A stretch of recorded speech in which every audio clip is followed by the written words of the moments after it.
ನಮ್ಮ ವಿಜಯ ನ್ಯೂಸ್. ನಾನು ಸುರಭಿ ರಾಜೇಂದ್ರ. ಸುದ್ದಿಗೂ ಮುಂಚೆ ಈ ಕ್ಷಣದ ಹೆಡ್ಲೈನ್ಸ್.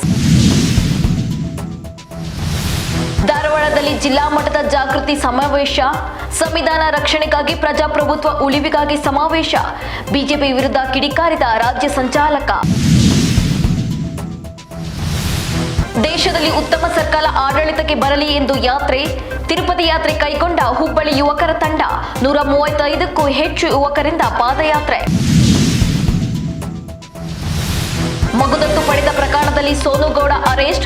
ನಿಯಮ ಉಲ್ಲಂಘಿಸಿ ಮಗುದತ್ತ ಪಡೆದ ಆರೋಪ. ಪೊಲೀಸರ ಮುಂದೆ ಸ್ಫೋಟಕ ಮಾಹಿತಿ.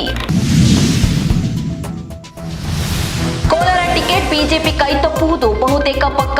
ನಡ್ಡಾ ಬಳಿ ಬೇಸರ ಹೊರಹಾಕಿದ್ರ ಮುನಿಸ್ವಾಮಿ. ಬಿಜೆಪಿ ಗೆಲ್ಲಲು ಈ ಬಾರಿ ಹೆಚ್ಚು ಅವಕಾಶಗಳಿವೆ ಎಂದ ಮುನಿಸ್ವಾಮಿ. ಮಂಡ್ಯದಿಂದ ಸುಮಲತಾ ಸೋಲೋದು ಗ್ಯಾರಂಟಿ. ಬಿಜೆಪಿ ಆಂತರಿಕ ವರದಿಯಲ್ಲಿ ಅಚ್ಚರಿ ಸತ್ಯ. ಮಂಡ್ಯ ಲೋಕಸಭೆ ಟಿಕೆಟ್ಗಾಗಿ ಪಟ್ಟು ಬಿಡದ ಸಂಸದೆ. ಲೋಕಸಭಾ ಅಖಾಡಕ್ಕೆ ಧುಮುಕಿದ 8 ನಾರಿಯರು. ಕಣದಲ್ಲಿ ನಾರಿಯರ ದರ್ಬಾರ್. ಸ್ತ್ರೀ ಶಕ್ತಿಗೆ ಜೈಕಾರ.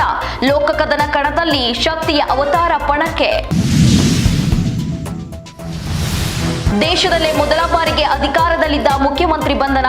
ಸತತ 3 ಗಂಟೆಗಳ ಕಾಲ ವಾದ ಪ್ರತಿವಾದ ಆಲಿಸಿದ ನ್ಯಾಯಾಲಯ. ವಿಚಾರಣೆಗಾಗಿ 10 ದಿನಗಳ ಕಾಲ ಕಸ್ಟಡಿಗೆ ನೀಡುವಂತೆ ಇಡಿ ಮನವಿ.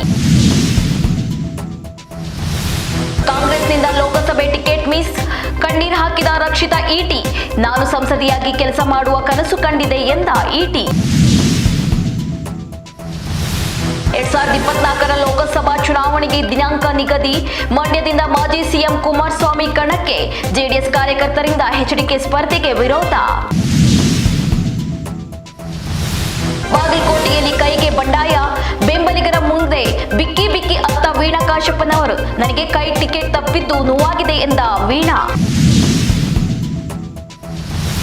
ಇದಾಗಿತ್ತು ಈ ಹೊತ್ತಿನ ಅಪ್ಡೇಟ್ಸ್. ಮತ್ತಷ್ಟು ಮಾಹಿತಿಗಾಗಿ ನೋಡ್ತಾ ಇರಿ ನಮ್ಮ ವಿಜಯ ನ್ಯೂಸ್. ಭರವಸೆಯೇ ಬದುಕಿನ ವಿಜಯ.